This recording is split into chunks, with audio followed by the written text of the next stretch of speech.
Bonjour à tous et bienvenue sur ma chaîne YouTube. On se retrouve aujourd'hui pour une nouvelle vidéo où je vais vous faire un update lecture. Donc il y a 4 lectures qui datent du mois d'avril, donc les 4 dernières lectures de ma pile à lire d'avril, et 2 qui sont du mois de mai. Voilà, tout simplement, dont une qui faisait pas partie de ma pile à lire parce que tout simplement en fait j'avais carrément oublié que j'avais compté la lire, mais je l'ai lu. Donc comme c'est une en ebook, elle sera présentée vraiment tout à la fin, donc j'ai commencé par les livres papier. Évidemment c'est plus facile. Donc le premier livre dont j'ai à vous parler, c'est The Player de Kay Bromberg, donc qui est le tome 1 de sa duologie. Et dans sa duologie, de quoi suivre Easton Wilder, qui est littéralement le roi du baseball. Voilà, c'est comme ça qu'il est mis dans le résumé. Et en gros, c'est le meilleur joueur de son équipe de baseball. Voilà. Et un jour, lors d'un match, il va lui arriver qu'il va se retrouver blessé. Une blessure assez grave qui demande beaucoup de rééducation, donc de longs mois sans être sur le terrain, sans jouer dans son équipe, voilà. Et donc pour cette rééducation kinésithérapeutique, voilà, il va faire appel au plus célèbre d'ailleurs des kinésithérapeutes de Star, donc qui est Doc Dalton. Le problème c'est que le jour de ce rendez-vous, ce n'est pas Doc qui est là, mais une jeune femme qui se fait appeler Scout et qui pour lui il ne la prend pas au sérieux parce que pour elle c'est une fille engagée par ses meilleurs amis pour lui faire une blague, voilà. Sauf que la jeune femme qui l'attend est la fille de Doc, donc qui allait sa kinésithérapeute, voilà, tout simplement. Et donc de là, ils vont se voir assez souvent vu qu'ils demandent des séances très souvent du fait de comment il a été blessé, voilà. Ce qu'il a ça à l'épaule, donc pour taper dans une botte c'est un peu compliqué, voilà. Euh,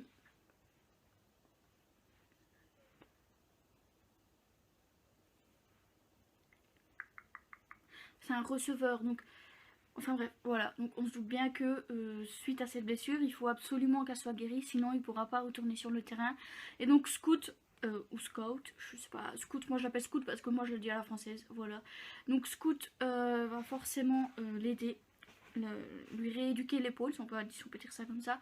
Et vous doutez bien que comme c'est du Kay Bromberg, il va y avoir de la romance derrière, entre Scout et Easton, évidemment, pas entre Scout et quelqu'un d'autre. Et il se passe, en fait, tout au long du livre, on a des indices sur l'envers du décor, en fait, sur l'envers du décor de la blessure d'Easton, voilà.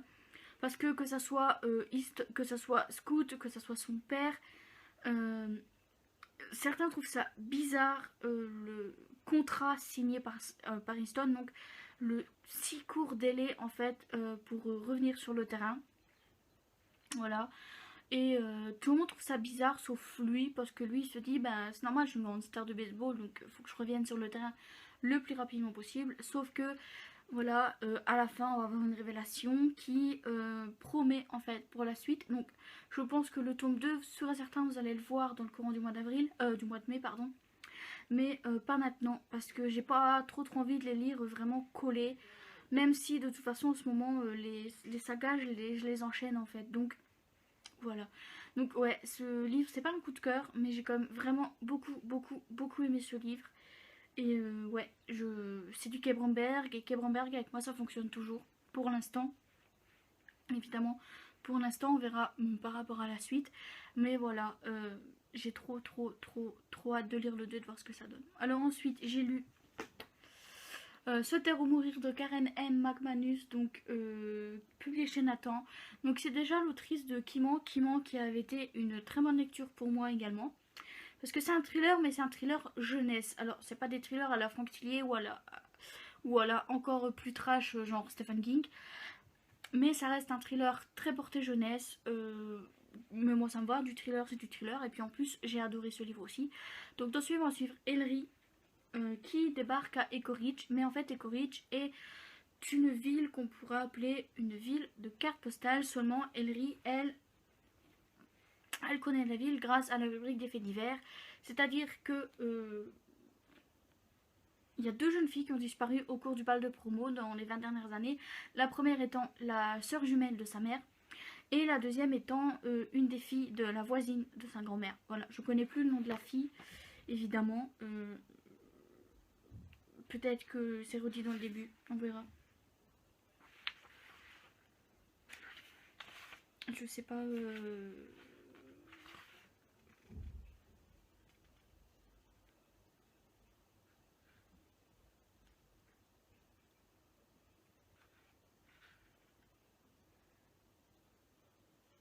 Lacée, voilà. Donc la deuxième fille à avoir disparu est Lacée, je pense 5 ans plus tôt, je pense. Voilà. Et donc Ellery se dit qu'il y a forcément quelque chose autour du bal de promo. Voilà. Donc le mystère en fait se met autour du bal de promo, mais eux, donc Ellery et son frère jumeau Ezra, arrivent donc à Echo Ridge parce que leur maman a des problèmes de santé, donc elle est dans un centre de désintoxication. Voilà, et c'est leur grand-mère qui va s'occuper d'eux pour le reste de l'année. En fait, ils ont décidé de passer vraiment le reste de l'année là-bas. Et justement, le bal de promo arrive très bientôt. Et par le plus grand des hasards, ou peut-être pas en fait le plus grand des hasards, Ellery va se retrouver dans la liste des reines. Voilà, donc dans celle qui pourrait se faire proclamer reine lors de ce bal de promo. Et de là va commencer des menaces envers comment, les reines de promo. Donc il y a Brooke, il y a Ellery et l'autre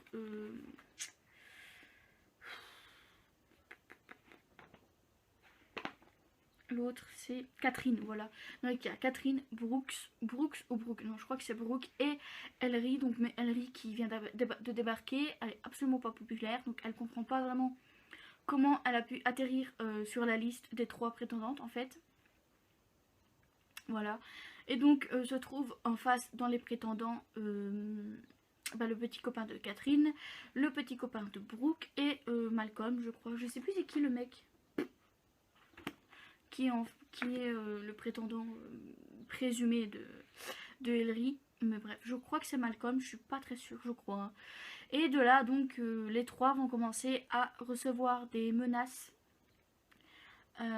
visant le bal de promo, les visant elle. Et de là, va remonter les vieilles histoires, donc de Lacée et de la tante de Ellery et Ezra. Et donc on va suivre Ellery qui va mener son enquête en fait. Il faut savoir que d'habitude dans les thrillers, si vous suivez ma chaîne ou même mon compte Instagram, vous savez que moi dans les thrillers je me fais mes propres théories, je me dis ça peut être lui, ou au final, puis au final je me dis ah mais non ça peut être lui, ou ah mais non ça peut être lui, voilà, ou elle.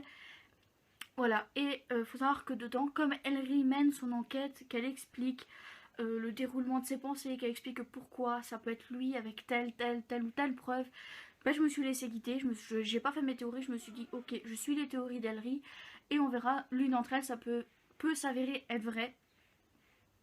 Je n'en dirai pas plus, mais dans tous les cas j'ai vraiment beaucoup aimé. Et le jour où l'actrice n'importe quoi, l'autrice ressort un autre bouquin, vous pouvez être sûr que je vais le lire.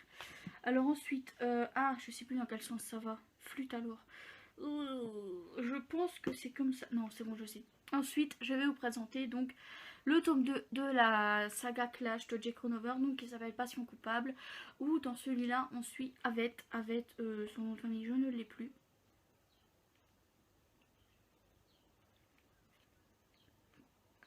Avette, avec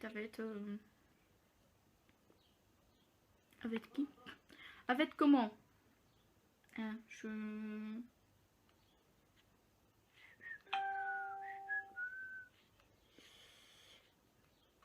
je sais pas, mais dans tous les cas, c'est la fille de Britt.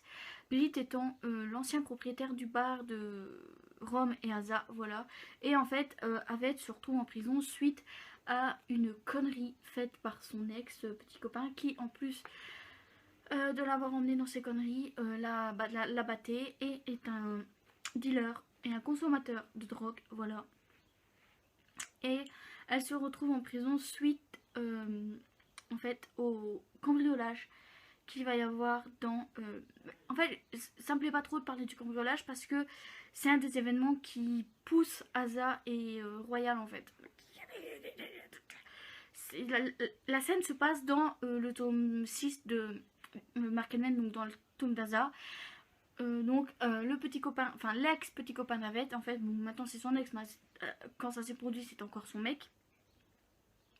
en fait, comment, donc rentre dans le bar pour faire un cambriolage, voilà, il va y avoir des blessés, notamment dans les forces de l'ordre, voilà, et comme Avette était restée dans la voiture sans avoir prévenu les forces de l'ordre, elle va être emprisonnée et ils vont, bah, l'avocat engagé par Jared, donc son ex, va essayer de montrer par A plus B que ben oui, c'est elle qui a orchestré ce cambriolage parce qu'elle est jalouse que le bar ne lui soit pas revenu en héritage familial, etc.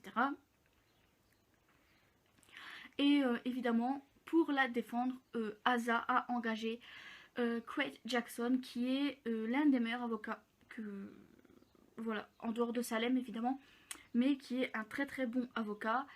Et Salem, est-ce que c'est vrai? Est-ce que c'est vraiment Salem en fait? Je pense hein, dans le tome 1 que c'est Salem. Oh, j'ai une petite mémoire. Bref, et donc de là, Quaid va chercher toutes des preuves pour justement l'innocenter et lui éviter le procès et la prison, voilà. Sauf que Quaid, pareil, niveau sentimental, il est refermé, il veut pas s'ouvrir à une nouvelle relation. Pour lui, un plan cul c'est suffisant parce que il a énormément souffert avec son ex-femme qui lui a bien mis des couteaux dans le dos et bien profond.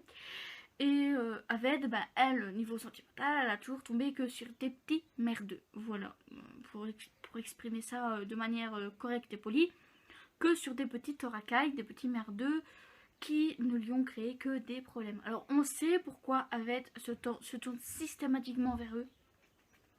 Parce que c'est une histoire qui s'est produite lorsqu'elle était au lycée, voilà, et qui la hante encore maintenant, évidemment, voilà.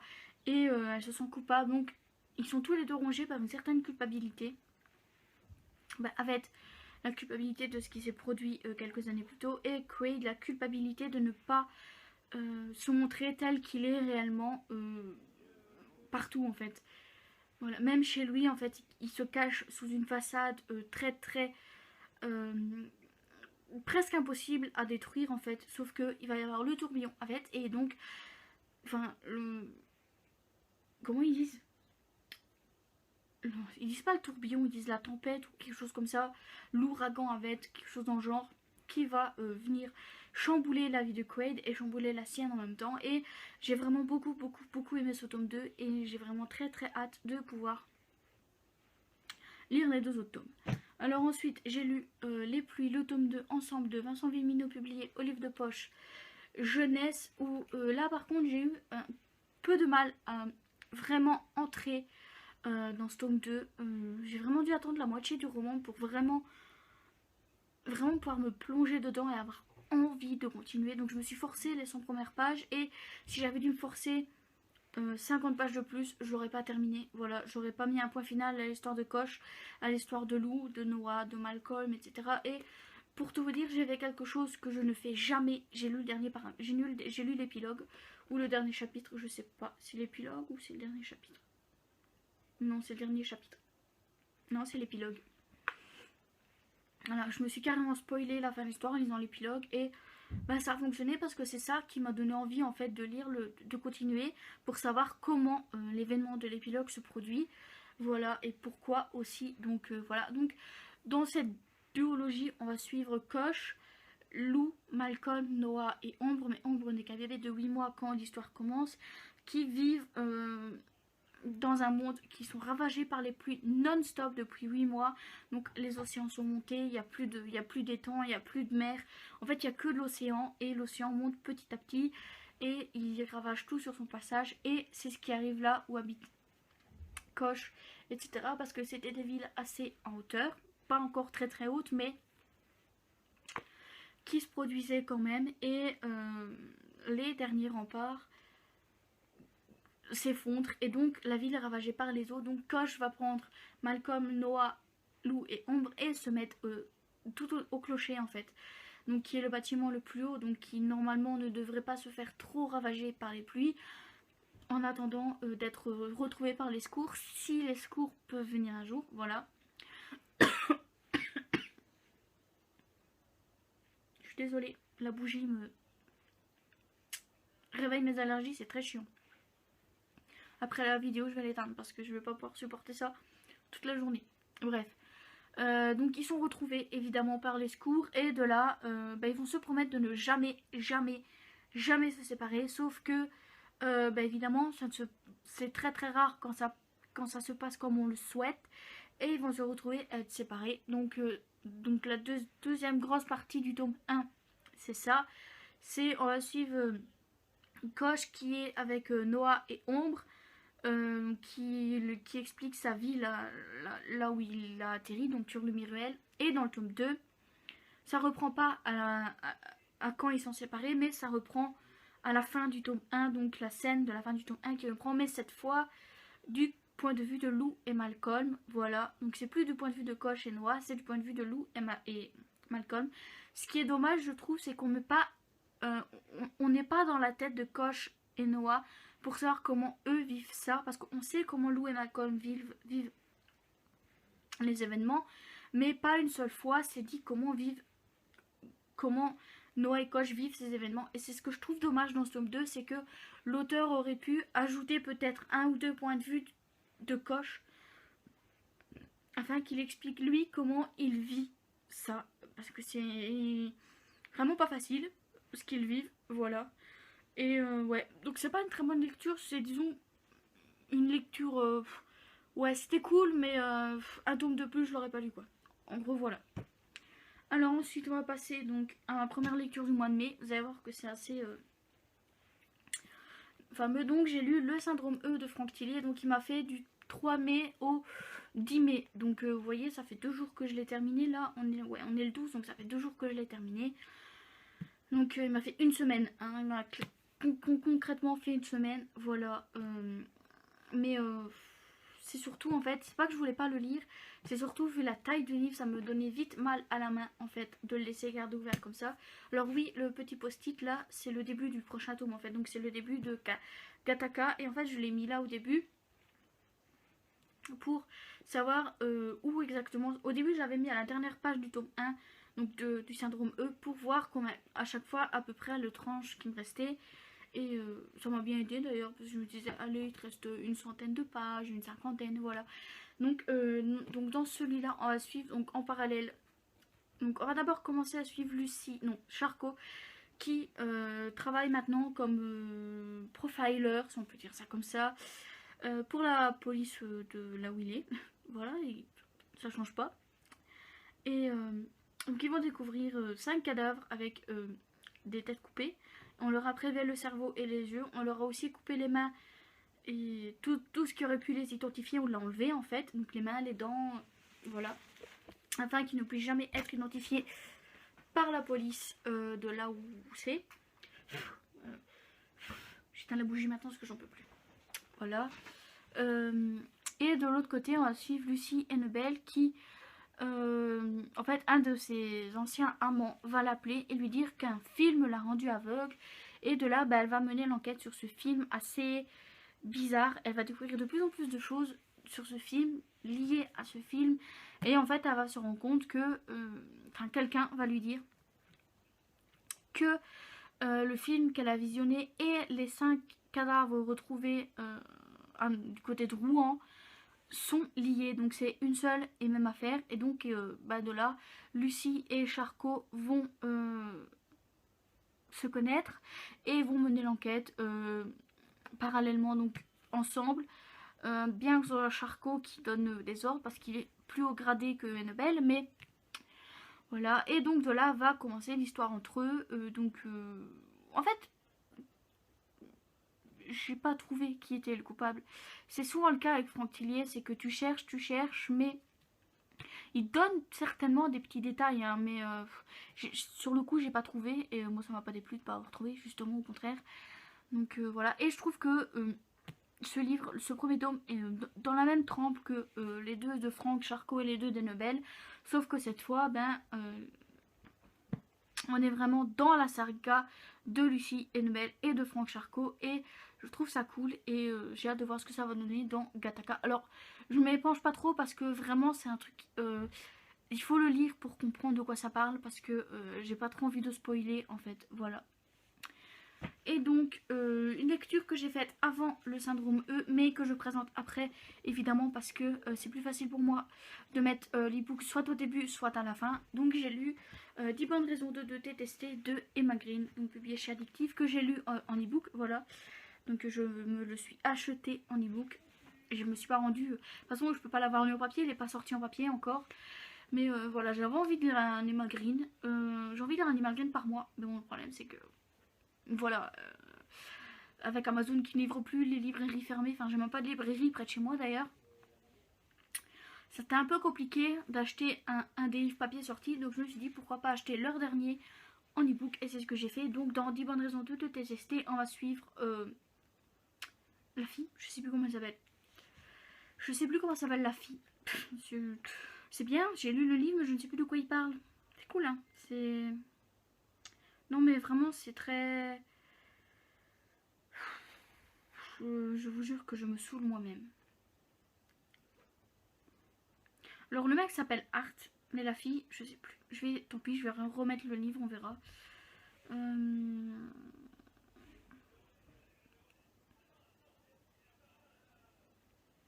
J'ai essayé de voir si on trouve pas un de son prénom quelque part. Gabriel, non voilà, même pas besoin de regarder. Donc Gabriel et voilà, donc qui en fait ont eu une nuit d'amour 7 ans plus tôt, et de là Gabrielle est tombée enceinte de jumeaux, donc une petite fille et un petit garçon.